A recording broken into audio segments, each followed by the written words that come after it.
João capítulo 6, verso 35, que diz assim: declarou-lhes, pois, Jesus: eu sou o pão da vida, e o que vem a mim jamais terá fome, e o que crê em mim jamais terá sede.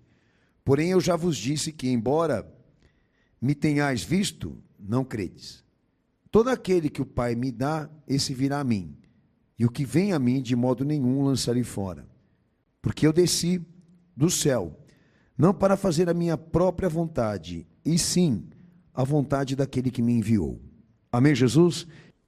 Nós sabemos que o pão aqui, como simbologia de Cristo, representa toda a materialidade de fé que ele gerou de si mesmo, uma identidade de propriedade dele que ele desceu para compartilhar. Se nós queremos falar do que entendemos sobre o Evangelho é isso para nós, é a encarnação dele e os fatos que dele surgem. Tá? Corrigindo então, Evangelho não é um pensamento, Evangelho não é uma opinião. Evangelho para nós não se trata de cartas escritas, mas a Escritura que prega a ação, e a ação de Deus na vida do Filho. E um outro detalhe importante que o meu Senhor está deixando claro aqui, que quando a gente começa a identificar nele ali a preparação do que foi a primeira igreja, o entendimento que ele dá ali aos discípulos, qual é? Que esta matéria de fé, que estava sendo compartilhada e gerada por ele, ela ia necessitar, entre eles ali, na experiência, implicava incorporação. Porque a igreja seria uma continuidade dele, de fé, comportamento, como também ministerial. Então, quando nós traduzimos igreja, e vamos a fundo compreender o que é isso, nós não enxergamos ela como um templo, mas como atos legítimos de fé, ou seja, uma continuidade dele. Então, tudo aquilo que ele foi a nível de vida, aparência, ministério, pregação, palavra, é matéria de fé para nós incorporarmos aqui. E esses 4 evangelhos que estão aí, eu digo 4 escritos, eles representam isso, a suficiência do que nós temos que conhecer dele. E entender sobre fé. Que diríamos que se todos levassem a sério isso, que o pastor é ele, e a igreja é dele, não estaria essa bagunça, não estaria essa confusão. E mais, nós não estaremos discutindo. Nós estamos discutindo porque existe uma grande parcela da sociedade que se diz cristã, que quer insistir nesse conceito de que o evangelho pode ser debatido. Olha, o evangelho não pode ser debatido, ele tem que ser apreciado, contemplado, porque lá está a objetividade de Deus em pessoa. Nós não debatemos o evangelho. A gente divide e reparte todas as propriedades desse conhecimento, esmiuçamos, né? Que é a palavra que eu estou tentando buscar aqui, para entendermos isso, a essência, a plenitude, não só daquilo que ele foi, mas daquilo que nós precisamos ser, como cristão e como igreja. Houve uma interferência histórica, né? No que diz respeito ao que eu estou falando aqui, quando geraram o cristianismo, patentearam esse termo exatamente para gerar o esquema de fazer todo mundo acreditar que primeiro veio o templo, não ele. Primeiro é ele. Não é o esquema, não é o templo. Então, de lá para cá, se sabe muito bem, né, que a sociedade se perverteu e, como está lá na escatologia de Apocalipse 18, instituições deram vinda à prostituição para a sociedade se embebedar, se corromper, com conhecimentos que, na verdade, tinham saído do iluminismo e da intelectualidade. Agora, a materialidade histórica de Cristo é um fato. Eu não estou discutindo aqui as epístolas de Paulo, nem de Lucas, nem de Tiago, nem de João. Eu não estou entrando neste mérito, que também são legítimos porque se alinham. Eu estou dizendo que a carne dele é um fato histórico. A vida dele é um fato histórico. E nós temos que nos voltar, né, a isso. A buscar uma certeza, uma confiança absoluta sobre esse Jesus que nós professamos e cremos. Que, como disse o meu Senhor aqui, crer por crer não salva. Entendeu? O crer ali para ele é incorporação, é discipulado. Entendeu? É discipulado, não é gestão.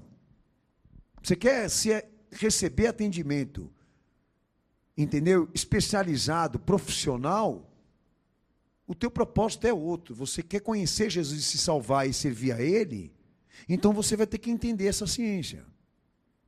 Não começa em você, não começa em mim, não começa no homem, não começa nas instituições, não começa na razão, mas no descobrimento e aprofundamento de tudo aquilo que pode ser comprovado diretamente nele. É uma regra básica. Assim diz o Senhor, e a autoridade que está aqui. Ele disse, está dito, não vai ser mais discutido, não vai ser mais debatido. Por quê? Porque o pão é Ele. O pão é Ele. Não somos nós. É Ele. Não é a razão. É a encarnação. Então, a primeira coisa que eu quero deixar claro aqui de púlpito, irmãos, que eu não me sinto satisfeito, nem realizado como pastor, e até vou te dizer como cristão, no trabalho que eu desenvolvi ao longo dos anos da minha vida. Por quê? Porque eu não cheguei a enxergar, aonde eu congrego a minha alma e prego, uma igreja exclusiva e fiel da maneira como ele está pedindo aqui. Porque existe confusão aqui de ideias e comprometimento de fé por causa dos interesses. Então a gente tem que entender o seguinte, não é chegar aqui, levantar a mãozinha para o céu e, oh Deus, oh Jesus, eu te amo, I love you. Que Deus ele vai manifestar e vai se posicionar a dar a você o que você quer. A dispensação é algo especial. Quando eu falo dispensação, o acesso à graça, o acesso à misericórdia, ao Espírito dele, é especial, é direcionado. Olha o que o Senhor fala aqui, ó. Todo aquele que o meu Pai me dá, esse virá a mim. Ou seja, todo aquele que o Pai colaborou, vai honrar.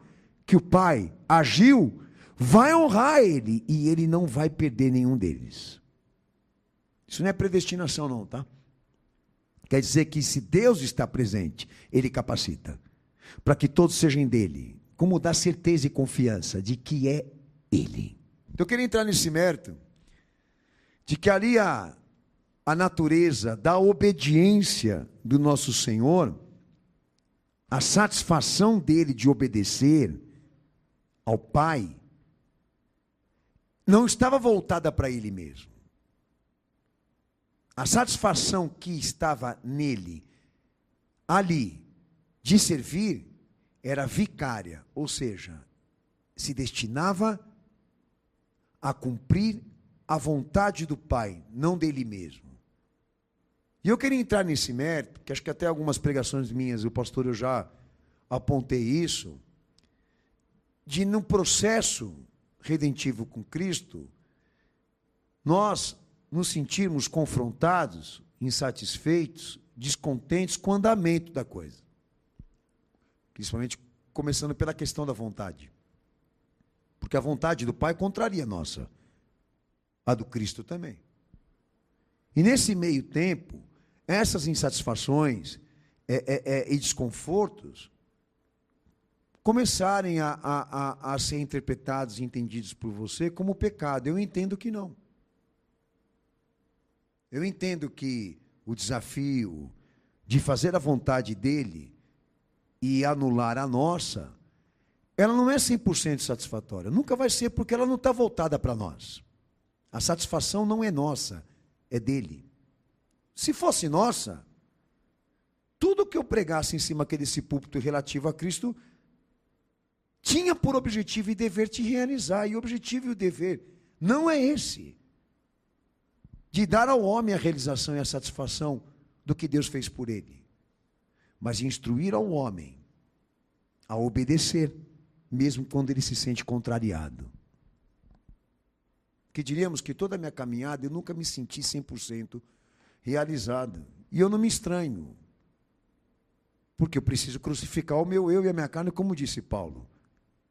Então, quando o pastor entrei no mérito aqui, de que Jesus é a matéria da fé dessa igreja, que ela precisa incorporar, que a obediência dele é um modelo para nós. de como nós temos que servir a Ele, como Ele serviu a Deus e Ele pediu à igreja para que a igreja servisse a Ele também.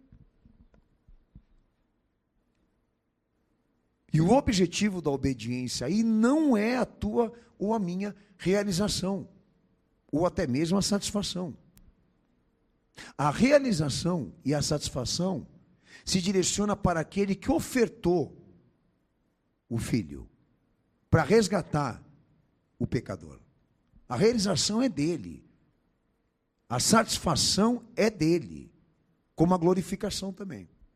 Mas a teologia liberal definiu, não. A satisfação precisa estar voltada para o sujeito, para o homem. A realização também. Então colocaram ali, o protestantismo colocou Deus ali numa posição de servir a humanidade e como também os seus interesses. E não existe lá isso no evangelho que Jesus pregou. O evangelho não foi traçado por Deus na vida do Filho para corresponder às expectativas desse mundo, mas para atender uma necessidade redentiva do que diz respeito à situação do homem com Deus. É simples. Mas dificulta por quê? Porque muita gente quer professar essa fé em Jesus, entendendo que o Calvário, o sacrifício dele, é uma oportunidade, é uma porta aberta, para ele poder se estabelecer na vida. É um acesso, para ele poder se realizar. E não é. Quando os dois discípulos foram lá ao Senhor e pediram para ele, a mãe pediu por eles, né? Arranja um lugar lá no céu, lá, para que vale a pena o que eles vão viver com você aqui, um lugar prestigiado. O Senhor falou, olha, se essa autoridade não cabe a mim, só cabe ao Pai, de dar a eles esse lugar, mas o que cabe a mim eu dou, o batismo e o cálice do sofrimento. Que ele tinha para compartilhar lá, na hora, nesse discipulado.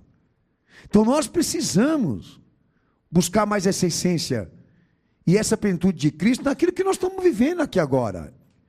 E não ficar se debatendo um com os outros aqui e de repente até mesmo lá fora, para procurar uma alternativa sobre isso, de servir a Deus e até mesmo uma causa de salvação, de maneira diferenciada, para não dizer contemporânea, que muita gente caiu nesse esquema aí.